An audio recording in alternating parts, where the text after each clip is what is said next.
Welcome friends to camera.com channel. और आज हम बात कर रहे हैं कुछ एक बेस्ट सोनी लेंसेज के बारे में। तो अगर आप सोनी के कैमरा ऑन करते हो इधर APS-C और full frame format camera, then this video is made for you.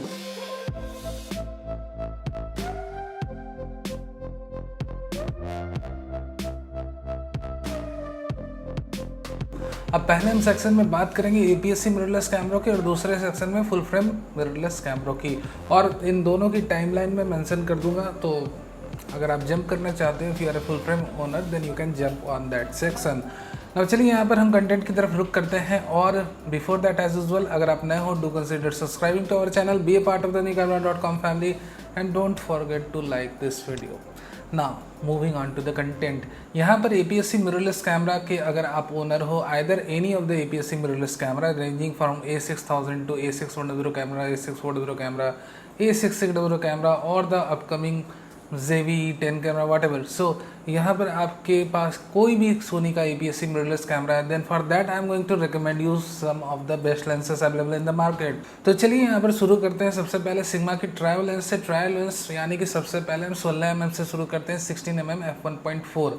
अब सबसे खास बात सिग्मा ट्रायो लेंसेज की है कि सारी तीनों लेंसेज की अपर्चर जो है f1.4 पर सेट है, और जो फोकल लेंथ है हाईली यूजेबल है, but it depends upon you कि आपको किस तरह से यूज़ करना है। तो सबसे पहले अगर आप व्लॉगिंग करते हो, and that's one of the most favourable thing people do right now with their camera. आजकल की डेट में तो व्लॉगिंग काफ़ी ज़्यादा चल रही है। तो अगर आप व्लॉगिंग करते हो, if you do vlogs with your camera, तब आपके लिए सिग्मा की 16 mm की f1.4 लेंस एक बहुत ही बेस्ट लेंस है हैंडल व्लॉग्स के लिए। और सबसे इंपॉर्टेंट बात यहाँ पर यह है, आपको समझनी है कि यहाँ पर f1.4 अपर्चर है, तो यहाँ पर लाइट की कोई इश्यू नहीं होने वाली। अगर आप लो लाइट में भी शूट कर रहे हो तो इमेजेस और वीडियोस व्हाटएवर जो भी कैमरे के अंदर आ रही है वो साफ आएगी, शार्प आएगी।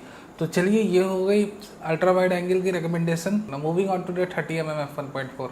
30 mm की f1.4 लेंस एक बहुत ही क्लासिकल, आप ये कह लो, फोकल लेंथ है। और स्पेसिफिकली स्ट्रीट फोटोग्राफी अगर आप करते हो, in 30-35 mm is one of the most recommended focal length of all time.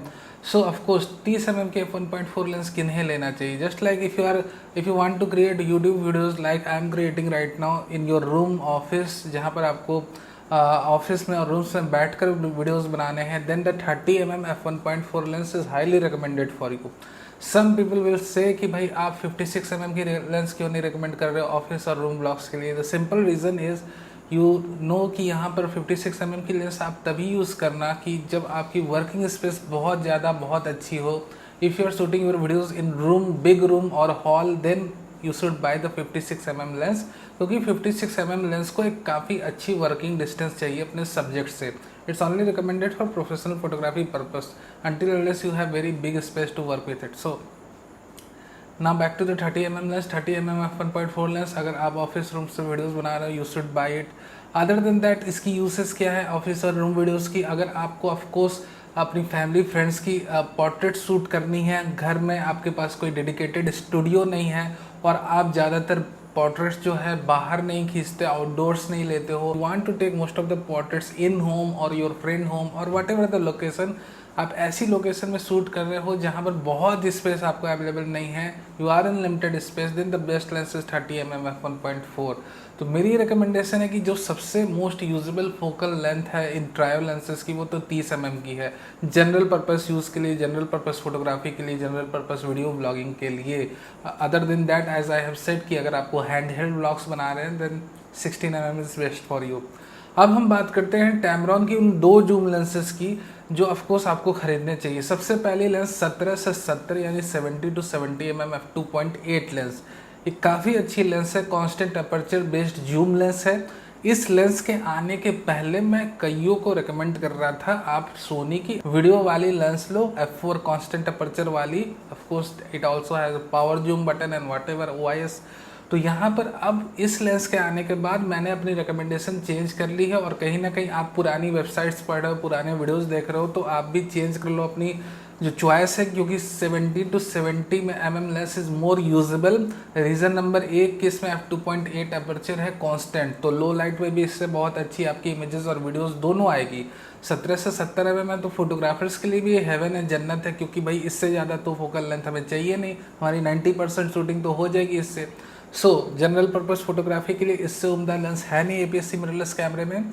Other than that the lens also has OIS मतलब ऑप्टिकल इमेज स्टेबलाइजेशन सेंसर इसके अंदर बैठा हुआ है मेरे दोस्त। तो आपको एक तो अपर्चर 2.8 मिल रहा है, OIS मिल रहा है, what you need more. Okay, so this is one of the best lens for photography purpose. अगर आप इसे परचेस कर लो, बहुत उम्दा लेंस है। वीडियो के लिए भी देखो 17 mm की तो फोकल लेंथ आपको मिल रही है। तो अगर आप नॉन IBIS बेस्ड कैमरे आपके पास हैं, फॉर एग्जांपल ऑफकोर्स 1 लाख के नीचे के जितने कैमरे सोनी के अभी करेंटली जब मैं वीडियो बना रहा हूँ, तब आप A640 में IBS नहीं, A610 कैमरे में IBS नहीं, so 70 to 70 mm lens will going to help you a bit more. Now let's talk about the second zoom lens. Second zoom lens अभी इंडिया में उतनी अवेलेबल है नहीं, बट आई डू होप कि बहुत जल्दी अवेलेबल हो जाए। सेकंड जूम लेंस जो है वो है टैमरॉन की ही 11 से 20 mm की यानी 11 to 20 mm की f2.8 जूम लेंस। काफ़ी वाइड कवरेज है, OIS नहीं है, शार्पनेस काफ़ी ज़्यादा आपको अच्छी मिलेगी, ऑप्टिक्स काफ़ी हाई ग्रेड इन्होंने यूज़ करी है और कॉस्टली भी है, बहुत सस्ती नहीं है। सिग्मा की ट्रायल लेंसेज की जितनी कॉस्ट आपको पड़नी है उससे डबल इसकी पड़ेगी, डबल के आसपास रहेगी।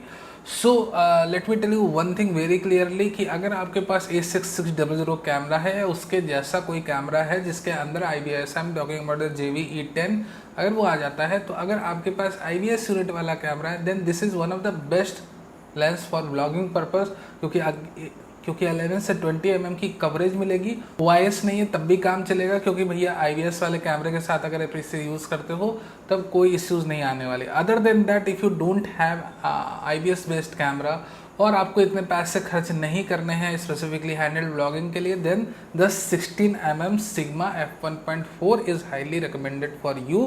The other handheld blogging lens for Sony APS-C mirrorless camera other than the 16 mm is the Tamron 11 to 20 mm f2.8, it's also very good lens. तो ये दो लेंस हैंडहेल्ड ब्लॉगिंग्स के लिए बहुत ही रिकमेंडेड है। साथ ही साथ अल्ट्रा वाइड एंगल फोटोग्राफी के लिए भी दोनों लेंस बहुत रिकमेंडेड है, फॉर आर्किटेक्चर, लैंडस्केप, इंटीरियर्स, जिस भी जगह आप यूज़ करना चाहो। अगर बहुत ultra wide angle creative shots भी पीपल लेते हैं डिफरेंट पर्सपेक्टिव से, so for that purpose you can also buy this lens. ये हो गई बातें आपके सिग्मा की ट्रायो और टैमरॉन की दो जूम लेंसेज की। अब हम बात करते हैं सोनी की 50 mm के f1.8 लेंस की, जो लगभग 20,000 में अवेलेबल है और एक डिसेंट इन्वेस्टमेंट है, क्योंकि आपने फ्यूचर में अपग्रेड करना है सोनी के फुल फ्रेम कैमरों में। So it's better to invest in 50 mm f1.8। तो कहीं ना कहीं मान लो बजट उतना नहीं, if you do not want to invest 30,000 और something like that in the Sigma 56 mm f1.4, but one thing आपको एक चीज़ समझनी है, 56 mm की सिग्मा लेंस की अपर्चर f1.4 है, that is one stop better than the 50 mm f1.8 aperture of the Sony own lens.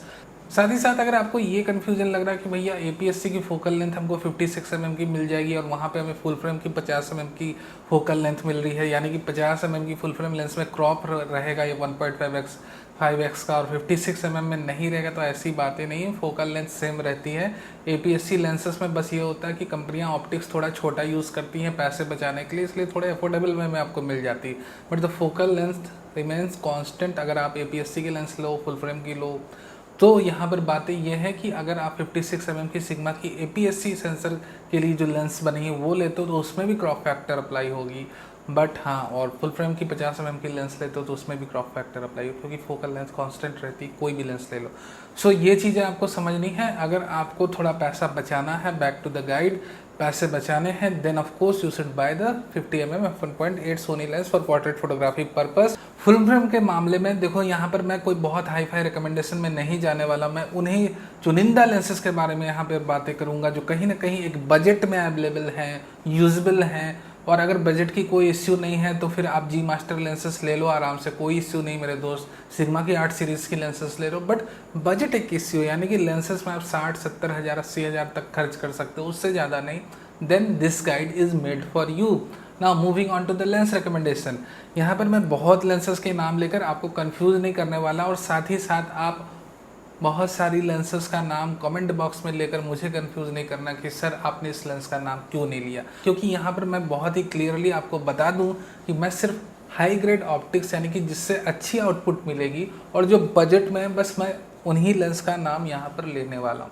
सबसे पहले budget lenses की बात जब मैंने उठाई दी तो सोनी की 50 mm की f1.8 पोर्ट्रेट लेंस। 50 mm की f1.8 लेंस जो है बहुत ही उम्दा लेंस है, बजट लेंस है, सोनी ने बना रखी है, पोर्ट्रेट फोटोग्राफी के लिए बहुत ही उम्दा है। मान लो आपने गलती से अपना कैमरा विद किट लेंस खरीद लिया जिसकी क्वालिटी उतनी अच्छी नहीं है, तो आप डिसअपॉइंट हो गए। तो आपको एक अच्छी लेंस चाहिए पोर्ट्रेट फोटोग्राफी के लिए। आपको देखना भी ये फुल फ्रेम सेंसर कितनी अच्छी इमेजेस खींचता है, वीडियो बनाता है। या मान लो आप वेडिंग फोटोग्राफर हो, आपने एक कैमरा विद किट लेंस ले लिया है, then you need a portrait lens, then the first lens you should buy after full frame camera with kit lens is the 50 mm f1.8 lens. Now other than that आपने full frame camera खरीद ली है body सिर्फ, और आपको एक अच्छी general purpose lens चाहिए। You are a photographer not a video blogger. Photographer के लिए सबसे बेस्ट लेंस है टैमरॉन की 28 से 75 mm की f2.8 RXT फोटोग्राफी पर्पस के लिए, व्लॉगिंग पर्पस के लिए। अगर आप व्लॉगर हो, यूट्यूब के कंटेंट क्रिएटर हो, हैंड हेल्ड ब्लॉग्स बनाने हैं, जैसे A7C खरीद लिया आपने, अब आपको A7C पकड़ के ब्लॉग्स बनाने हैं, तब आपको खरीदनी चाहिए टैमरॉन की 70 to 28 mm की f2.8 RXT lens. That's the lens I am going to recommend you. Other than that for ultra wide angle photography आप 17 से 28 mm की लेंस भी यूज़ कर सकते हो। आजकल अल्ट्रा वाइड एंगल फोटोग्राफी सिर्फ आर्किटेक्चर, लैंडस्केप नहीं, वेडिंग्स में भी यूज़ होती है। So it's depend on photographer कि वो कहाँ अपना अल्ट्रा वाइड एंगल लेंस को यूज़ करेगा और किस तरह से प्रेजेंट करेगा जो भी अपना कंपोजिशन है उसको अपने यूज़र्स के सामने। सो यहाँ पर आप अगर ब्लॉगर हो, वीडियो ब्लॉगर हो, हैंड हेल्ड ब्लॉगिंग करते हो, then the best lens for you 70 to 28 mm f2.8 RXT। Other than that for general purpose photography purpose 28 to 75 mm f2.8 RXT lens. अगर ऑफिस और रूम में बैठकर vlogs बनाते हो, then of course अगर आपको कम बजट की एक लेंस चाहिए, जैसे मैंने पहले भी जिक्र करा, आप सैमसंग की 35 mm की f2.8 लेंस ले सकते हो, कम बजट में आ जाएगी। ऑफिस और रूम में जैसे मैं अभी वीडियो बना रहा हूँ, इस लेंस को आप यूज़ कर सकते हो। मैं उनकी बात कर रहा हूँ जो अपने ऑफिस और रूम्स में आराम से बैठकर ब्लॉग्स बनाते हैं, वीडियोस बनाते हैं, that they have a bit at least 3 to 5 foot distance from their camera. ठीक है, ये चीज़ें आपको समझनी है। जो हैंड हेल्ड ब्लॉगिंग करते हैं उनके लिए तो मैंने 17 से 28 mm की लेंस बता दी। अब आते हैं इन दोनों लेंसेज के बारे में हमने काफ़ी बात कर लिया। अब आते हैं टैमरॉन की जो लास्ट लेंस है RXT सीरीज़ की 70 to 180 mm f2.8 लेंस, और ये मेरी फेवरेट लेंस है। आफ्टर दैट मैं और कोई लेंस की बात नहीं करूँगा फुल फ्रेम सीरीज़ के लिए। आपको जो भी समझ आए आप उस हिसाब से खरीदो, बट ये दो लेंसेज की मैंने यूसेज बता दी, काफ़ी अच्छी यूसेज है। और फोटोग्राफर हो तो 28 से 75 mm की जो लेंस है वो आपकी काफ़ी नीड्स को फुलफ़िल कर देगी। पोर्ट्रेट फोटोग्राफी लिए 50 mm f1.8 लेंस भी ले सकते हो, या फिर अच्छी लेंसेज भी इन्वेस्ट कर सकते हो अगर आपके पास मनी है। अदर देन दैट 70 से 180 mm की लेंस है, काफ़ी डिसेंट लेंस है। अगर आपको क्रिएटिव वेडिंग पोर्ट्रेट्स लेने हैं, क्रिएटिव कैंडिड इमेजेस लेने हैं, if you have a bit more budget, कहीं ना कहीं आपको एक जूम लेंस लेनी है, 70 to 180 mm f2.8 RXT is one of the most eligible lens for your budget. तो ये लेंस आपको ज़रूर लेनी चाहिए। अगर सही जैसे मैंने कहा क्रिएटिव कैंडिड वेडिंग फोटोग्राफी, या कहीं ना कहीं आपको एक जूम लेंस लेनी है, ऑफकोर्स 180 mm तक इसकी रीच है, तो ये लेंस बहुत ही उम्दा है। स्पेसिफिकली इस लेंस को अगर वेडिंग फोटोग्राफर हो आप, तो मैं आपको ज़रूर रिकमेंड करूँगा, you should have it. But हाँ, इसको अगर आप इसको लेकर अगर आप थोड़ा सा क्रिएटिव कैंडिड शूट में जा रहे हो, पोर्ट्रेट शूट में जा रहे हो, then you should work in outdoor, और काफ़ी अच्छी डिस्टेंस और काफ़ी आपको लाइट कंडीशन, ये सारी चीज़ों का ध्यान रखना होगा, तभी आपको अच्छी आउटपुट मिलेगी। मोर और लेस जो हाईली यूजेबल लेंस है इन ट्रायो में, ऑफकोर्स 28 से 75 mm की लेंस मोस्ट यूजेबल लेंस है फोटोग्राफर के लिए। 17 से 28 mm की लेंस मोस्ट यूजेबल लेंस है वीडियो ब्लॉगर्स के लिए। इवन अगर आप ऑफिस और रूम में वीडियोस बना रहे हो, some time you do hand held blogging, then you should buy the 70 to 28 mm Tamron RXT lens. So these are my recommendation today. These are the best lenses for Sony mirrorless camera, either APS-C और full frame. I hope ये video आपको अच्छा लगा हो। Video अच्छा लगा हो तो लाइक ज़रूर कर देना। नए हो अभी तक इस वीडियो को देख रहे हो, सब्सक्राइब भी कर लो for future updates, live news and reports. Thank you very much for watching this video.